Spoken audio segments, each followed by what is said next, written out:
Hello, everybody, and welcome back to the Canadian Ruck. This is Jamie Gray coming today from Rossay, and it's my first pod in a couple weeks. As you mostly all know, I've been I took a little time off there, sustained another concussion, number 10, and just getting my feet back under me there. I started back to work this week, and I'm getting back into the podcast game. But you're not here to hear me ramble. You're here to learn about Rod Snow, and we welcome Rod, and we'll get to him in a little bit. Rod, as probably know, is a highly capped player, over 60 caps with Canada, 40 points. Was on 4 Rugby World Cup squads back in 95, 99, 03, and 07.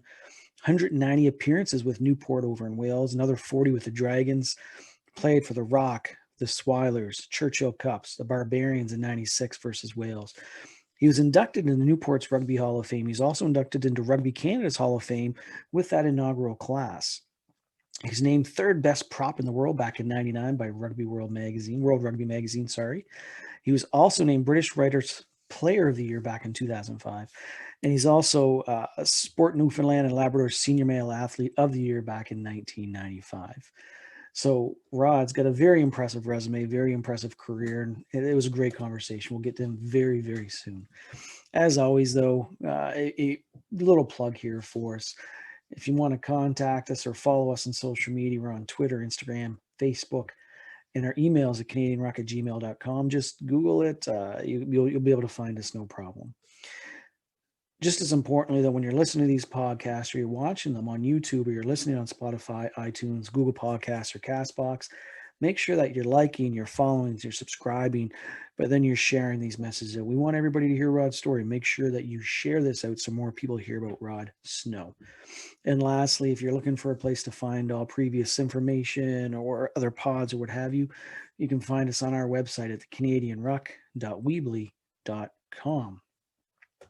This week, I'm going to give a big thanks, a big shout to Eric Yorstrom. Sorry, Eric. I think I said that wrong. Eric Yorston.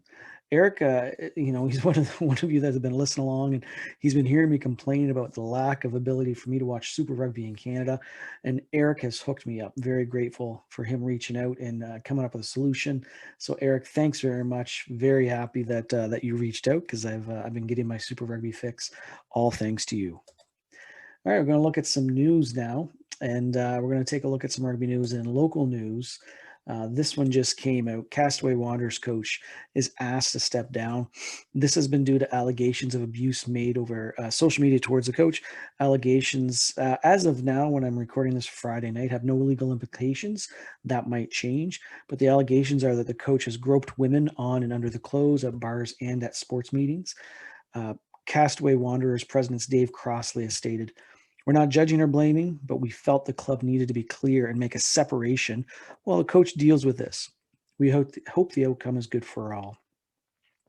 The Wanderers have actually removed all information on this coach from their website.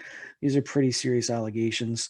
Hopefully, it gets rectified soon for all parties, so it's not being dragged out, and that everybody is as pleased with the outcome as can be. Also on the national side, looking at Canadian sevens, both men and women finished second in that final event over in Dubai. Both teams had awesome events, both losing in the finals. The men were down 26-19 to Argentina, and the women fell 17-12 France. Both very close and exciting games. Men's captain Harry Jones had this to say: "Overall, it was a good hit up for us. 2 weeks of good rugby.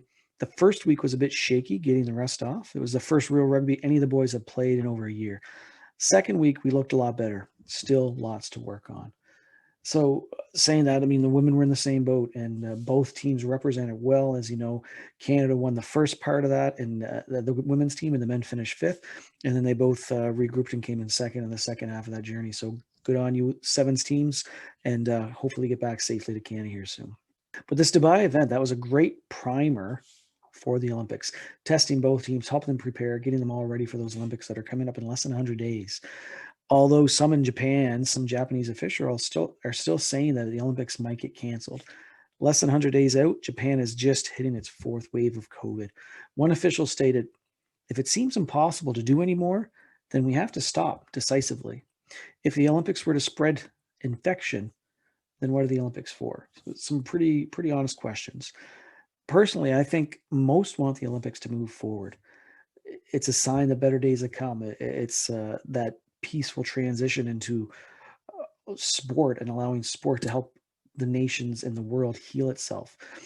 But we are also very concerned for the health and safety of our Olympians, whether they're Canadian or from another country. We're also concerned with the citizens of Japan and everyone involved in the games. Hopefully, whatever decision is made, it's well thought out with safety at the forefront. Internationally now, this is pretty awesome. 2 teams joining Super Rugby for next year.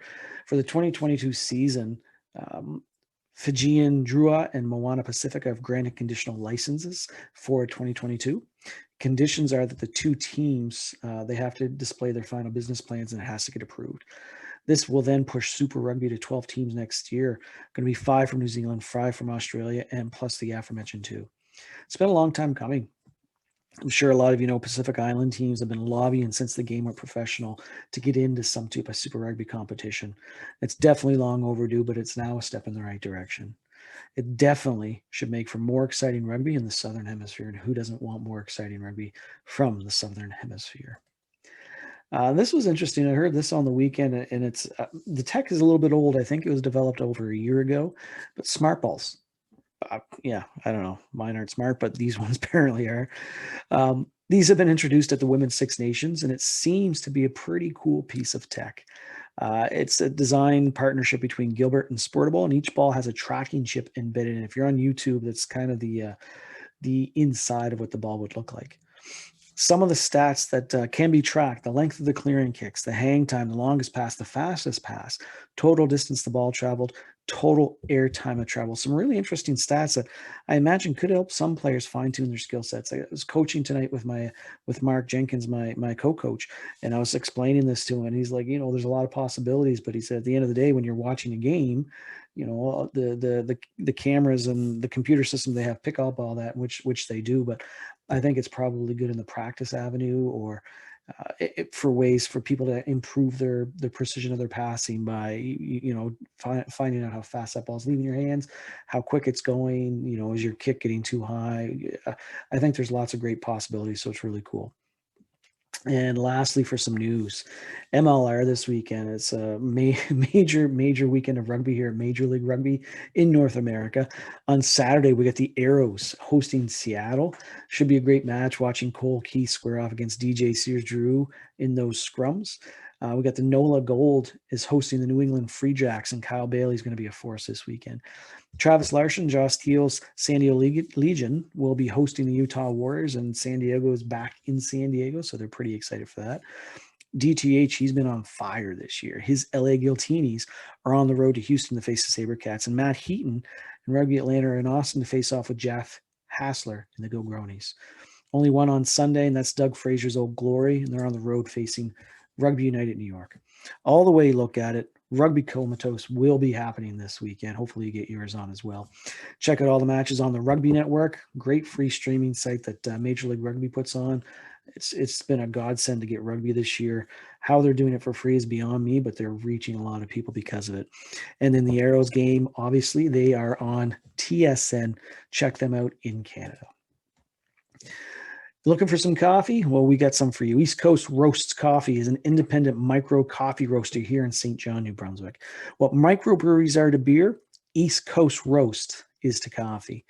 They source from independent farmers and co-ops all over the world and roast in small batches to bring something interesting to the local coffee scene. If you're really into fresh coffee, you can head over to their site at eastcoastroasts.ca or pick up beans from Jeremiah's, Paris Crew, The Art Warehouse, or Woodchucks in St. John, New Brunswick. Coming up now, Rod Snow. All right, so Canadian Ruck welcomes Rod Snow. Rod grew up in beautiful Bonavista, Newfoundland. A number of caps for Team Canada. Tough as nails front row prop. And Rod, welcome to the Canadian Ruck. Thanks, Jamie. Really look forward to sitting down and chatting with you tonight. Awesome. I'm excited. All right, so let's talk about that upbringing. Newfoundland it's got an amazing rugby background. There's just, with the Swilers and the Parfreys and everything else. How did you get involved in Newfoundland? Was it just something that was ingrained in you, or did you get, tagged along by some buddies? How did that happen for you? No, I mean, to be honest, I grew up like most Canadian kids with dreams of playing ice hockey, playing in the NHL. And I was an okay hockey player, but kind of, if you've seen me play rugby, you could probably understand what my skill set was in hockey as well.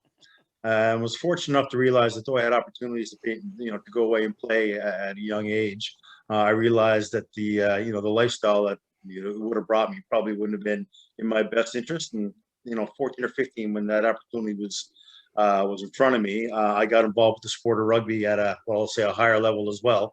My first brush with the sport was actually in Labrador City. Again, I moved around a lot as a young boy as a result of my mom and dad's work. But I grew up in Lab City, and we had a guy came to Labrador City to teach on an internship. His name was Doug Hammond, and he was just there for 1 year. So he taught one year there, and before he left in the summertime, he said, "Well, I'm here, guys. I'm going to introduce you to some rugby." And we didn't know if the sport was fit to eat at that stage. Growing up in Lab City, I was probably 13 or 14 years old, probably 12 or 13.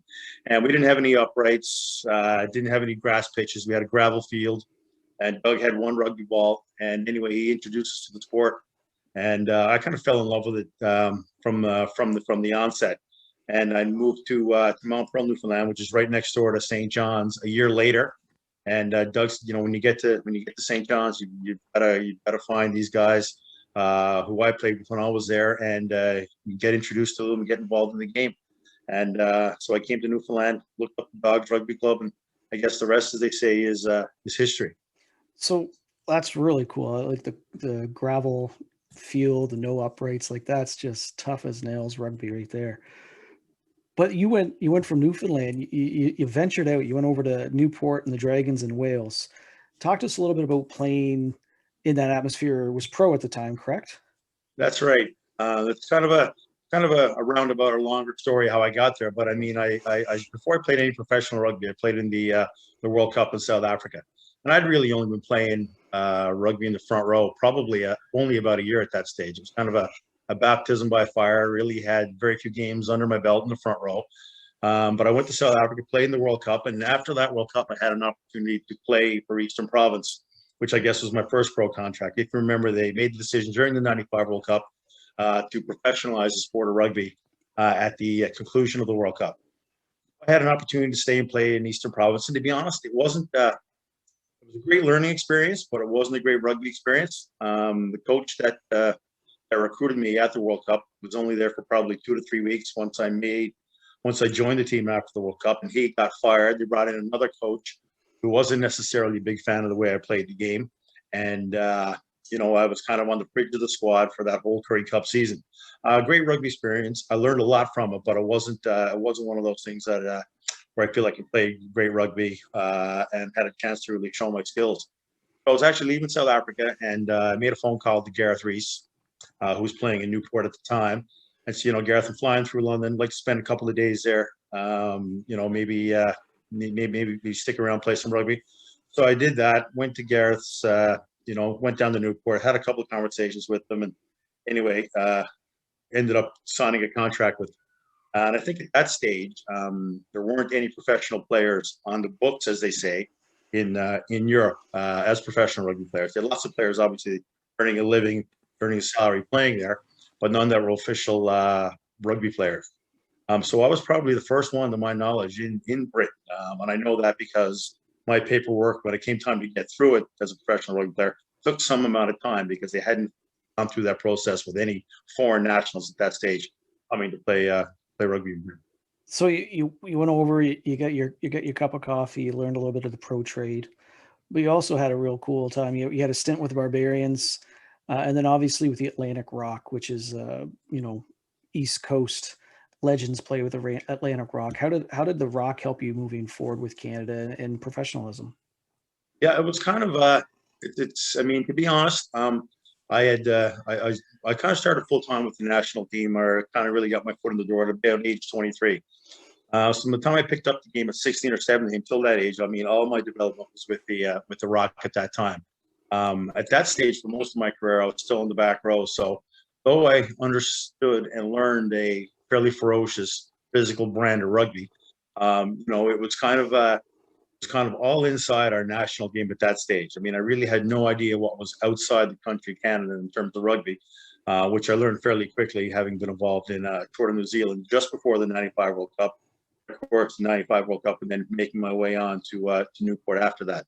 So it was kind of a fairly roundabout way I got to the national team. Playing only back row for the Rock at that stage, probably only one season in the front row, and then really learning my trade. And some of the national team guys like to tell that story that as a back row, I was probably mediocre at best.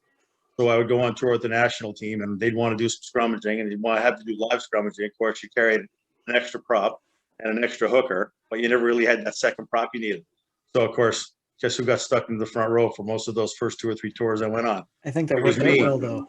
It worked out very well. And to be honest, at that stage, there were a lot of good props around. Danny Jackard, Eddie Evans, Mark Cardinal, Carlos Pavoda, all good guys. And as ferocious as the live scrummaging sessions were, it was a great learning experience for me.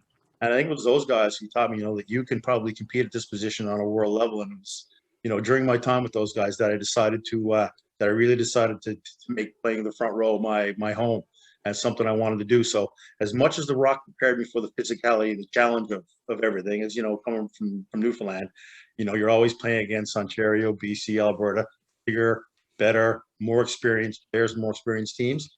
So it was always kind of a challenge that you had to live up to. It was never an easy day. And it was kind of like that going on tour with Canada as well, and learning to play the front row. It's, you go to practice and you had to do what you had to do for the best of the team. For me at the time, that was, forgetting about the back row, going into the prop for some of the live scrummaging sessions. You're still in the forwards, but it's a completely different position to be squaring off against somebody in, right? So, yeah, to be honest, I've tried to explain this, and I'm sure you know where I'm coming from, but playing in the front row was really like nothing else in the sports world, in my opinion. I felt good as a loose head, felt like I was dominant at the times. I thought a tight head too, but for me, tight end was always about survival, never really about dominating, at least at the highest level. Yeah. And it's, nobody in any sport, in my opinion, can understand the pressure that's involved, not just mentally, but physically on your body, on your spine, when you're scrummaging at that level. It's something to behold, something I really miss, something I wish I could do again. But, one of those things about hanging up the boots is, when it's time to go, when the pressure there gets a little too much, it's time to go. That's fair. That's fair. What about the Barbarians? What was your stint like with them? How did that help? I think I played 3 times with the Barbarians. I had 1 test match against Wales, and I think we lost that day. It was in the Arms Park, the old Arms Park, full crowd. And I think we lost, I want to say 26-18, 26-19, but we had some great players at the time. I really enjoyed the experience. That was my first experience, playing on that level with the Barbarians. And I had 2 subsequent opportunities to play with them too against club games. And it really is. They treat you like, even at that stage, I would have said in my career, I was kind of a new commodity, and a team that had some great superstars. And they treat everybody equally. Everybody's the same. If you're a Barbarian, you're a Barbarian. It doesn't matter if you're a Barbarian who's only had 1 or 2 caps, or a Barbarian that's captain the All Blacks. Everybody's treated the same. And I really respected the organization for that, and had a great time playing for them. Love the way they play rugby, because they do try and throw the ball around, and it is a very open, free-flowing game. And I think that kind of suited me. And it's one of the precious memories I have for sure of my international career playing for the Barbarians. That'd be something that you remember forever. That's for sure. Yeah. Rod, you spoke a little bit about that 95 event. You were at 4 World Cups, 95, Nelson Mandela, the whole just amazing atmosphere, bright-eyed rookie looking back. 99, it was kind of a home atmosphere for you because you were playing in Wales. 03 in Australia, that famous Johnny Wilkinson DK winner. And then to 07 in France, where you're kind of that wily veteran. Can you walk us through just a little bit briefly, like your thoughts? 95 to 2007, like what was your thought process from that young, wide-eyed guy going into South Africa to the guy at the end in 2007, making sure all those young guys were doing what they needed to do properly? Yeah, you know what? It's and it is. I assume every player evolves, and they understand their evolve how they evolve as they're going through the process. And I think about it, not often now, but it certainly comes up from time to time. And I think about, how I started in 95, and I think I've already used the phrase baptism by fire, but having so little experience in the front row, understanding that if I'm going to survive the World Cup in 95, I've got to find a way to get the experience that I don't have to just survive. And it was that stage in my life when I learned to understand kind of the mental aspect of the game, how you could mentally rehearse and prepare for a game without ever having to practice, break sweat, just by going through things in your mind over and over, positive reinforcement, positive thoughts. That kind of got me through the 95 World Cup. When I got to 99, I was a little more experienced, a little more seasoned. I had 4 or 5 years under my belt in Wales and a year in South Africa, where I felt like, there's nothing really the world can throw at me now that I haven't seen before. No pressure that I haven't been able to sustain or overcome. And I felt very comfortable. And in my opinion, probably the 99 World Cup was probably my best World Cup. And then in 2003, it was one of those World Cups where we had a pretty good team. Thought we probably underperformed a little bit. I remember we lost the game we should have won to Japan. I think we lost it late in the game. That was very disappointing. And then in 2007, which was my last World Cup, I had officially retired from overseas with Newport in 2005. And my intention was to just basically hang the boots up at that stage. I remember putting it in the program after my last game in Newport that I'm happy that I know when it's time to go. I don't want to be one of those guys that hangs around till past his sell-by date. And lo and behold, I wasn't the week after I retired overseas that I had a phone call from Pat Parfrey saying, "Hey, Rod, you're going to play for the Rock when you get home in the summer." And of course, that was the end of my retirement. Pat's not the easiest guy in the world to say no to. So I came home and I played in 2005, and we won a national championship. Played in 2006. I think we won another national championship. Hadn't played any games for Canada. I think except for the World Cup qualifier that was in St. John's. And I wasn't sure at that stage I was even interested in going to the World Cup in 2007. For me, I felt I was well past my sell-by date. I didn't think I had the mobility that I needed. I didn't have the stamina. I didn't feel like I could survive 80 minutes. And I wasn't sure I wanted to go. And I guess it's part of, being a good teammate is I think it's sometimes you've got to be a little unselfish. And I think the selfish decision at the time would have been to say, you know what, Rick Sugget, who reached out to me, say, Sluggo, you know what, I'm not up to this, right? I don't feel like I'm at my very best. I'm not going to do it. I think Sluggo and some of the other Canadian team members at the time felt that even though I wasn't probably what I was 10 years previous to that, I still could have done a job for them at the 07 World Cup. So based on that, I kind of somewhat reluctantly said yes. But once I said yes, I bought into it, with the team as best I could. I went to the 07 World Cup, and it was a matter of doing a job for Canada at the time. I played loose head, and I know John Keel came back and played tight head. And the one area where we struggled in some of our lead up games was the scrum, and our job was to make certain that we had to have a solid foundation to try and play from. We had some good players in our back line, and we had some good players in our back row as well. And we thought that if we had a stable platform, that we could attack and play rugby in 2007. And that's kind of what my decision was to come back and play. Don't regret it at all. I mean, I don't feel like by any stretch I played my best rugby. Did I hold up the scrum and did I make certain our scrum didn't go back? Yeah, as best I could. But I mean, it wasn't a memorable Rugby World Cup in terms of my own personal performance. More than anything, it was an opportunity, I think, to give our good young team an opportunity to play. And that's kind of where my head was when I made the decision to do it. I think that shows tremendous leadership, for sure. Like that's what you want from your veteran guys, to make sure those young guys know how to get their head in there and get their head in the game and be ready to represent their country. So thank you for that. You said that you weren't maybe versatile enough, but I was reading an article that that World Cup qualifier, which I think was in Newfoundland, you actually scored a try in. Is that not correct? Yeah, no, I did. And it's funny. I think Sluggo felt like he owed me something. So when I agreed to play, we had the World Cup was 07, 06, I think was the World Cup qualifier against US? the US here in Newfoundland. And basically what he did is he designed a play off the back of a line out where I would get the ball 20 yards out and hopefully run in without too much opposition. I encountered a little bit, but I still managed to find my way into the corner. So I think he felt like if he roped me into a play and got the ball in my hands early on, not only would he get a score, but he'd make me happy about my decision to come back and play.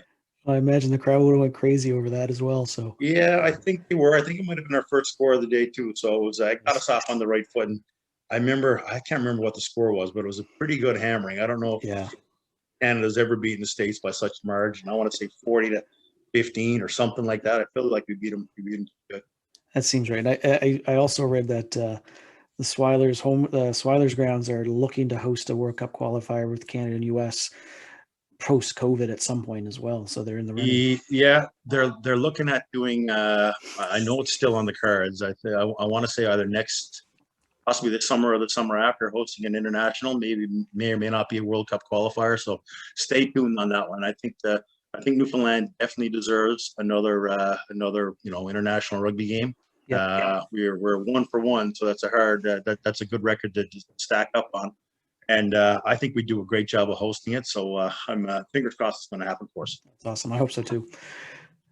Rod, you've got over 60 caps with Canada, which would have been quite difficult because you were playing part of that time over in Wales. Talk to us, I guess, what your thoughts are in Major League Rugby here in North America and how that can help Rugby Canada player development, potentially keeping players here professionally instead of them going overseas somewhere. Yeah, I think, look, it's no secret that any national rugby program wants to look after its own.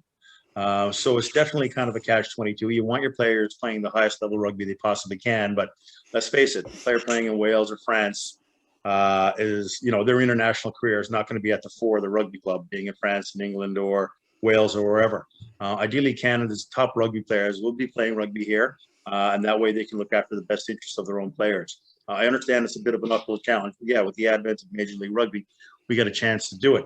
And to be honest, even beyond that, I remember when I moved home from overseas in 2005, and even before I went away in '94.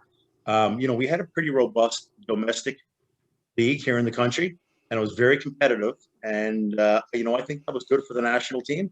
We seem to have lost that the last number of years. Whether it's Major League Rugby or a level of competition just and under that, or ideally we have both levels, where you have almost a Division One that contributes to 2 or 3 pro teams here in our country, would obviously I think really suit us well.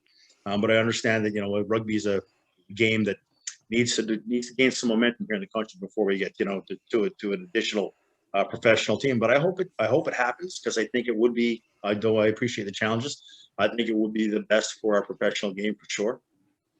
Yeah, I'd like to see another one out on the West Coast, and I'd like to see one here on the East Coast, whether it's Halifax or St. John's or what have you. I mean, I know there'll be a lot of cost involved for the East Coast teams because the money's not as flowing in the East Coast as it is in other parts of the country. But it's I think I would say that late 90s, early 2000s, we really were at the top of our game, like early 90s to the early 2000s.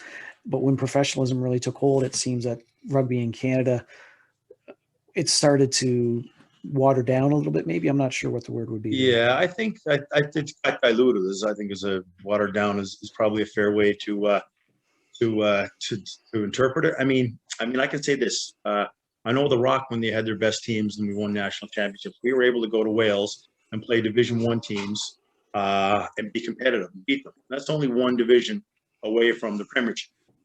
I'm not sure we have the same level of play here now to be able to do that. And I think a lot of it is because we are watered down and we are diluted. We do have, unfortunately, a lot of good young players who opt, instead of staying here, and I understand why they do it, to maybe go and playing in Division Two, Division Three in France or England. And though it's a great lifestyle and it's an opportunity to play in a foreign country, it's probably not the very best rugby in terms of development. There likely could be a better opportunity for better, higher quality rugby here in this country had we had most of our best players playing here and buying into that concept. Now, I know that's easier said than done, because obviously there's not an opportunity to, like I say, with only one professional team to do that. But I think it would fare much better if we were able to keep not just our top tier players here, but some of the younger players who are developing, who disappear off the radar for a year or 2 or 3 in second or third divisions and elsewhere in the world, where they're not going to get the opportunity to develop like they would at the top level here. And then they pop up in a World Cup year, and then they're trying to learn the Canadian system and stuff like that. It can Absolutely. be tricky. It can be tricky. You understand exactly why they want to get paid for what they're doing, and so it's a catch-22. So hopefully MLR takes off and we get some more Canadian teams going here. So I watched a few games on the weekend, and I really enjoyed it. So I think it's pretty good rugby. Yeah, I haven't had a chance to watch the games. I saw some of the highlights and read some of the press, but it's something I look forward to doing now on tape this week. Yeah, I don't work for them, but a really great app is the Rugby Network, and it's they play every game for free except for the Arrows games because the TSN showing the Arrows. But I watched I think 4 games this week and just streamed them to my TV off my phone, so that was fun. Yeah, no, I hear you. Listen, I think the ability to watch rugby here in Canada now on television through various apps and the digital world now is that should hopefully help market the game here too. And if we see in Canada everybody else in the world is playing it, hopefully we wouldn't be too far behind. I agree. All right, Rod, we're at our section we call the quick fire. And this is just a little bit of fun. Hopefully, give our listeners a chance to get to know Rod, the person, and what your thought process was going into games and things like that. Yeah. You ready to go? Ready to roll. All right. First one. Who's the best team you ever faced? All Blacks. What year? My second cap, 1994. Your second cap was the All Blacks? Second cap was the All Blacks. First cap was Argentina. Jeez. All right. Who's the best player you ever faced? I think in a head-to-head game in terms of the opposite man, I want to say Christian Califano for France. He was a kind of a wily. He had a little bit of an edge to him that was a little bit unpleasant, which made the game fun. I think head-to-head, I would have to say him. But in terms of just general player around the field, having played in South Africa against Hughes van der Westhuizen, played him in the Grey Cup afterwards, and in the World Cup, of course. Again, he was a ferocious competitor, a ton of skill and strength and everything. I mean, he was, he's not with us anymore, unfortunately, but really incredible player. Yeah, he was.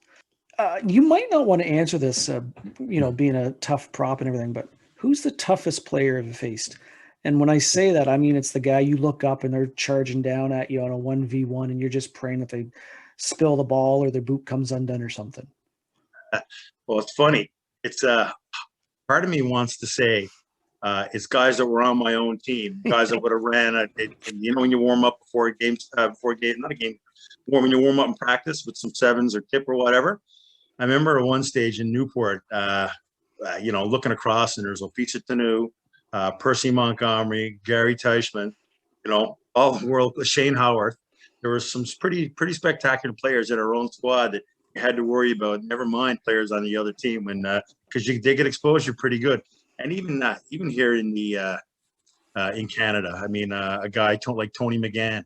Tony never had a lot of caps, but man, having watched him in practice and watched him play the game, I got to think that I'm glad that I never ever really had to play against him. He's one of those guys that kind of run over you, run around you, pass around you, chip over you. He had that whole skill set, right? So they're out there. Never mind the guys in the rest of the world. Sometimes it's the guys on your own team who want to expose you the most. Yeah, that's fair.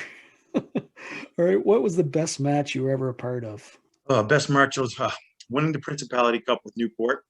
One of my highlights. Won several Rugby Canada national championships with the Rock. I think for Canada, beating the USA here in 2006 was pretty big. But I think, drawing, I think we beat Scotland and we had a draw with Ireland as well. So, Canada, in my time with them, we were fortunate to have some pretty big wins. It's hard to pinpoint one. That's fair. I think that's fair. What's your favorite rugby tradition? Favorite rugby tradition? No doubt the aftermatch. I can't even lie to you. It's, and I hear now the game's a little bit different. Maybe it is, but for me, you put a lot of time, effort, and heart and soul and everything into it Saturday, and to be able to go out with your buddies and your teammates and enjoy yourself after a game. That's definitely my most cherished tradition that I will always remember. I love sharing a beer with the guys now, talking about the games and the stuff we got up to afterwards. It was always a lot of fun. So when you say that, like for me, that's grabbing a beer with the opposite number 9 and swapping a few minutes of stories and then hanging out with the boys afterwards and stuff. So was there anything in particular, or just the game's over, it's the whole evening, everything? Yeah, I would say it's everything, but you're right. It's even in the locker room after a game, it's one of those things where I think you invest so much into a Saturday you work towards it all week. You really only get 6 or 7 hours of downtime, and that's usually after the game, where you're kind of you're the master of your own destiny, sort of thing. You get to hang out with your buddies and talk about the game. And it's and not just that. I mean, it's Canada, and I was fortunate in Newport. When the game was done, you just didn't go off on your own. It was kind of an obligation, or I felt like it was an obligation, to share some time with the supporters. So after Rugby Canada game, I would always go to the supporters tent, have a beer, have a chat with anybody who wanted to have a chat. And even my time in Newport was one of the same things. After a game, win or lose, face the music, you'd go on in and you'd walk through the supporters lounge to get to the players area. And I think some guys would skirt it, but not me. I always felt like, whichever way the game went was my duty, and I enjoyed it. To share a beer and have a laugh and have a chat with some of the people who paid some money to come watch you play. That's great. That's great. All right, Rod, what was your nickname? Oh, I had several. Cod was probably the one. You could go rhymes with Rod, and I'm from Newfoundland, so Cod was a straightforward one. But that's the one. I had a few more, but I think I'll leave it to Cod for the purpose of this podcast. All right. So let me ask you this, Rod. So when you guys had the hosted US in 06, I imagine there would have been quite a few Canadian national players that had never been to Newfoundland. Did you guys kiss the cod? Did they have to? I'm pretty sure that they would have had a screeching session for anybody who hadn't done it before. And you're right, there were quite a few for sure. And I think they enjoyed themselves. And, beating the crap out of the U.S. is there's no better reason to celebrate than that. So they enjoyed themselves for sure. Absolutely. All right. This one might cause some feistiness from some of your ex-teammates. But, Rod, who was the best team you ever played with? So, yeah, that's I think most of those, I think the semis, quarters of that year were all online somewhere. I'll have to take a look. Yeah. All right, Rod, who was the player that you love to smash? Oh, this is one of those ones where you say it's supposed to be quick fire, but I want to think about it. I want to get this one wrong. It could be. A few people have actually just gone with a positional player. Well, you always like to get your hands on. Don't say number 9. You always want to get your hands on 9s or 10s. First off, it means you're fast enough to actually get to them, which is not easy because they're typically the smaller, slighter, quicker guys. But you know what? It's for me. It's I remember playing against Peter Closey with he was with Munster at the time, and he was a pretty wily, tough guy. And it was my first or second, no, probably not, probably my second or third year at Newport. And I mean, early on, there was a couple of scrums that collapsed. And every time the scrum collapsed, I put my hand on the ground to get back up. Every time I put my hand on the ground, of course, Peter put his foot off my hand. So there was 3 scrums in a row where, it went down. He stepped on my hand. The last couple of times he was twisting his foot as he was stepping on my hand. And I thought, well, I can't really do much now. The whole stadium was looking at me and the refs were looking at me. So there was and I thought, I can't let that slide. At some stage, I got to have mine back on Peter. And the Claw was his nickname, and he earned it for sure. But there was a kickoff, and the ball went deep to I don't know, number 9 or 10 or somebody who was standing way back. And on my way down to where the ball was about to land, Peter happened to wander in my way. And let's just say I didn't try very hard to avoid him. And I remember looking down at him after and saying, don't step on my hand anymore. And he looked up. I think, he appreciated what I had done as the old guy, and I was kind of the young guy at the time. And I actually played for him at a World 15 after that. He's a great fella, huge character, and a pretty competitive guy. But at the time, I just wanted to cut him into pieces. That's a good story. I like that. All right. Any rugby superstitions? Yeah, lots. On a bus, I always had to sit at the back on the left-hand side, 2 seats from the back. Always sat in the corner in every dressing room I ever went into. Sometimes guys would try and piss me off and sit in my spot, but I nipped that one in the bud. Always tape my head, no matter what. Never ever tape it for a practice, but always tape it for a game, even probably when there was no need. So yeah, I was a pretty superstitious rugby player, but I had a routine, I had a system. I bought into it, I felt comfortable, and I wasn't going to change it for anything. Okay. All right. So those are the rugby playing ones. The next 10 or so are more about you yourself. Yep. First one's kind of a different one. All right. Have you gone axe throwing yet? Have you done the axe throwing craze? I have. Perfect. Who are 3 ex-teammates that you would take axe throwing for world domination? I got to be careful with this one too. 3 teammates. I would not. I want to say Al because me and Al were great buddies, but I didn't trust Al with his elbows. Never mind the necks. Three teammates I take. I take Morgan Williams. I take John Graff. And who else would I take? Winston Stanley. Winston. He just got elected into the Rugby Canada Hall of Fame. Yes, he did. He did. Yeah. I guess his name's at the forum. I'm thinking about three athletes who had some skill, and I think those guys would, as long as they're throwing him at a target, I think we'd be good. All right, Rod. What's the most used app on your phone? Oh, you know what? Trying to learn to use Twitter. So I would say right now, Twitter. Probably the only app on my phone. Yeah, I'm recently, playing with it, trying to keep up, and I keep up on European rugby with it. So it's probably the most used app is Twitter. All right, I'm gonna have to look you up after the pod and follow you along. Can you hear my puppy in the background? I can. Don't worry about it. We got a 10-week-old boxer pup there that she's learning, but she's just a baby. So well, she's you know what? Good for her. Yeah. All right. What is your go-to food? I'm a beef, red meat, steak. That's fair. That's nothing wrong with that. Chips or cookies? Chips. What kind of chips? Big fan of Miss Vicky's. Oh yeah, they're good. Yeah. All right. French fries or onion rings? Onion rings. Onion rings. Okay. Favorite beer? Favorite beer? Right now I'm into ciders, and I'm kind of toying around with various ciders. So it's I love beer. I love drinking. I love trying new things, different rums and stuff. But right now, in terms of beers, and I guess cider doesn't technically qualify as a beer, but cider is probably the one I'm experiencing the most with right now. Is that what you're drinking now? No, right now I'm drinking a Miller Lite. Miller Lite. All right. Rod, what's a guilty pleasure? Guilty pleasure sushi. Sushi. All right. What's the best place for a post-match beer? Best place for a post-match beer? I would say Rodney Parade, Newport. Okay. Newport.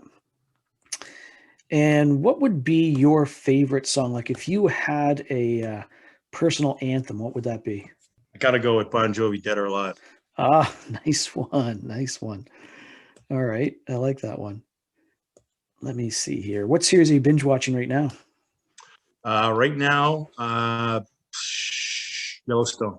Oh yeah. Are you just starting? Just starting? I'm just at the end of season 1. Yeah, it's enjoying it. It's pretty good.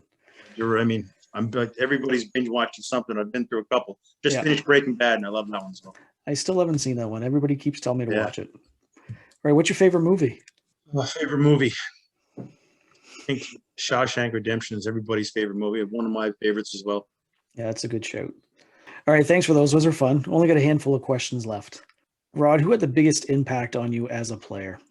Well, I was fortunate to have some very strong personalities. I think of two Newfoundland guys in Pat Parfrey and Noel Brown. Noel was probably the first coach that had besides Doug Hammond in Lab City for one small summer. I had Noel for the first two years of my introduction to the sport of rugby, and I think he really hooked me. He knew how to, to get inside what motivated me and what wanted to make me play the game. And just after that, Pat Parfrey took over the job with the senior rock team, and Noel was coaching the younger teams at the time. And it's again, they were master motivators, understood what they had, what they were working with, knew how to get the best out of them. And I think that's where we found our success on the national team, on the national front with the Rock. And then when I went overseas, I had a coach named Steve Jones, who was the coach in Newport first when I got there. Hell of a character, hell of a tough, uncompromising guy. Demanded honesty from his players, which is something that I really respected. So, I've been fortunate to have some very good coaches. That's awesome. What are your thoughts, Rod, on what makes a great team player? Oh, I think somebody who's going to say selfless, who's willing to sacrifice more than everybody else. I've often said that the team that wins is the team that's willing to sacrifice the most, whether it's your own pride, your body, whatever is important to you. If you're willing to give it all up to earn the respect of your teammates and to risk winning, I think that's really where your teammates kind of buy into what you're all about. But you've got to be willing to, put them first, put the team first, sacrifice everything else, and that's really what I think makes somebody a great teammate. Awesome. I think that's a great answer. Rob, back in 2016, you were one of the first members inducted in the Rugby Canada Hall of Fame. It's pretty amazing. What does it mean to you as Rod the player, as Rod the person? You know what? It kind of came out of nowhere, and I think to be inducted is very special. But to be inducted on the first go around is pretty special. I mean, I guess it sort of confirms that you have the respect of your teammates and of Rugby Canada and of your peers, and it's pretty spectacular. But I mean, it's to be honest, there's so many good players out there, and I'm sure there's a few more that are going to get in over the next few years. But just glad to have had the opportunity to play on the national team. To be nominated to the Hall of Fame is really hard to define with words. It's pretty special. I like that you kind of skirt around the answer a little bit there, and a few of the others that I spoke to about too, and they do the same thing. You're talking about the teams you played with, and Yeah, because rugby, in my opinion, and probably yours, is the truest form of a team sport. You can't hide. You need to be pulling your weight. You need to be doing your job, or somebody's going to potentially get hurt, or you're going to get scored on, or there's going to be a breakdown, right? So yeah, absolutely. I mean, it's and I think most people who's played a sport of rugby genuinely feel that way. And I think at the highest level, I don't think you can survive up there if you don't feel that way. Yeah, a good teammate, you ask them what hurts more, losing or kicked in the face. I take losing every day of the week. It was as simple as taking a kick in the face to win a game. Sign me up. We'd never lose one. And I play with a lot of guys who felt that way, right? yeah, I'd be wearing a lot of bubble wrap, but I think I'm in there with you for that. For now. All right. So you said, if my memory serves now, yeah, I've had a lot of concussions here, so my memory wavers once in a while. But you said the 03 World Cup you felt was your best, or was it the 99? No, I would say 99 was probably you want to double check it now when you go back. But I would have said 99 was my best World Cup. Okay, so 99. So 8 years from now, that'll be 30 years out. Yeah. Picture yourself in 2029. You have a team reunion, and you're sitting around the pub somewhere. What do Yeah. you want those guys to be saying about you as Rod the player, as Rod the man? What do you want them to remember you as? I'm really not that bothered about the on the field stuff. I mean, I want them to say I was a fun guy, fun to be around, great laugh, great teammate. Yeah, he could play rugby, but there was a lot more to him than that. And I think that's what I feel like the best players that I've ever played against. Yeah, they were great players, but I mean, lots of guys are at that level. But great human beings, good guys you want to call friends and teammates. I mean, that's what I'd like them to be saying about me 30 years after that World Cup. I think you have to. I think that's something you want, right? Because you're going to be a human longer than you'll be a rugby player, right? So I like that. Yeah, absolutely. And I can tell you, as good as you think you are, or as good as your teammates think you are, as time passes, you look back at games and you're never as good as you thought you were at the time. I can guarantee it. Having looked at some games recently with my kids, like, Dad, I thought you were pretty good. Was that before or after the game we're watching right now? So it's your memories of the actual game are fairly fickle, but in terms of camaraderie and teammates and friendship, I think that always holds true no matter what. Yeah, that's fair. I like that. So Rod, what are you doing now? Like, what are you doing for work? What are you doing to keep yourself busy?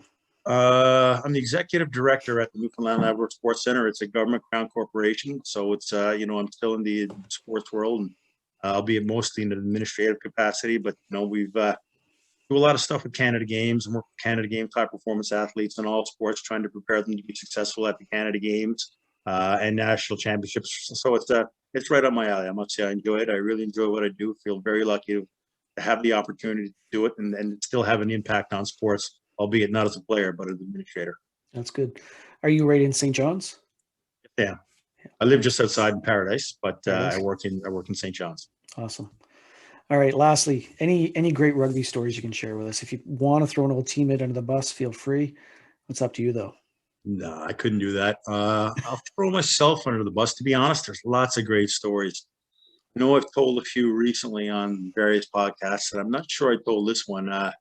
It's it was actually after my first cap against I want to say, well, I know my first cap was against Argentina, but maybe it was actually before that. We're just down there playing Argentina and Uruguay. Maybe it was Canada under 23, but we were on our way home basically from Buenos Aires, and we played our last game. And as you know, from Buenos Aires back to Canada, it's a pretty long flight.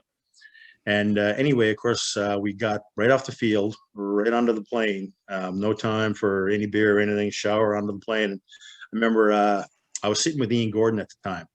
And Ian wanted to have a few beers. I wanted to have a few beers. And I remember we were sitting in the middle section of the plane. And we had this little old lady in between us. And I said, "Excuse me, ma'am, this is my friend Ian next to you. I was wondering if you would mind switching seats so I can sit by Ian. That way, if we're talking, we won't annoy you or bother you." She said, "Oh no, young man, if you wouldn't mind, I'd rather stay here." She said, "I really don't like flying, and I feel super safe and secure here with you. You two big strapping rugby players on the other side of me." So we said, "Yeah, sure, no problem." And anyway, so myself and Ian decided to have a few beers as we did, and she was, getting in on the conversation every now and then. Of course, she probably tired a little earlier than we did, and a 12 or 13-hour flight or whatever. She ended up going to sleep. And I can remember myself and Ian continued to, drink and chat and have fun, and we got to the point where we were tired as well. So I remember turning off my light and grabbing a nap. And I remember, so it felt like several hours later, I thought, she's very thirsty. So I woke up, turned on my light, and looked down my plate. And I said, "Well, there's nothing there." I said, "Oh, there's some water." So I picked it up and I drank it, and I realized that's not water. That's straight vodka. Terrible. I put that down. That didn't quench my thirst. And the lady next to me, she had half a glass of water there. So I took that and I chugged that. It was like the saltiest water I've ever had. I remember thinking, that's not water. And anyway, I had enough at that stage. So I turned off the light and went to sleep. So sometime after that, I get a nudge from the stewardess. She said, "Excuse me, sir, did you see that young lady's, did you see this lady's contact lenses? They were in a small glass right there." And I was like, "No, I thought you picked that up halfway through the night." And I didn't feel guilty about throwing her under the bus because she was trying to cut us off for drinks several times before that. I said, "I'm pretty sure you picked that up earlier." And she said, "No, I don't think so." And the lady said, "I knew you picked that up and threw that in the garbage." So anyway, as a sign of thank you to kind of say sorry to the lady, the stewardess brought her down a bottle of wine. And myself and Ian were already cut off at that stage, not allowed to have any more. So the lady said, the lady next to us, she said, "You know what? I don't even drink. Why don't you and Ian have this bottle of wine?" So you ruined your contact lenses and she gave you a bottle of wine. So anyway, that's I tell that one all the time, and it always gets a laugh. It's and again, it's one of those things you'd never believe in a million years. But I can share 100% honesty that I drank the poor lady's contact lenses. Did it help your vision afterwards? Like, were you no, and I've often said every time I flush the toilet after that, I felt like I've seen her smiling back at me. That's good. I like that. All right, Rod, listen, it's been an absolute pleasure. I had to get a lot of good laughs, and I learned quite a lot from you. So I really appreciate you taking the time to chat with us here at the Canadian Ruck, and we wish you nothing but the best over there in Newfoundland. Appreciate it. Thanks, Jamie. Stay safe. Cheers. All right. That was awesome. What a great time chatting with Rod. What a great rugby guy. What a great all-around person. Just full of life and love. And my Lord, watch your contacts when you're on a plane. If you see Rod sitting here, like, I just, I listened to that. I laughed when I was editing. I was laughing again. What a great story. Anyway, Rod, thank you very much. Really appreciate you taking the time out of your busy day to join us, and really appreciate it and wish you nothing but the best moving forward. Coming up soon, we've got a group pod coming up on deck next. We've got Brett Bukaboom, Evan Olmstead, and Matt Evans. We also have Matt Tierney. He's going to be coming up.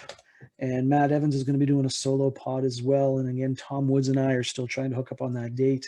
And Elisa Allaire and I as well, when she gets back from Dubai, will be hooking up as well. And then again, we're looking at getting a 2014 Rugby World Cup roundtable going. So we've got a few women lined up for that. I'm just trying to key in a couple more, and then we'll get that set up. And my plan moving forward is to try and key up some major Rugby World Cup events and have some really cool discussions, going back to the 87, the 91, the 95, and having a handful of guys and girls on those pods to talk about those events.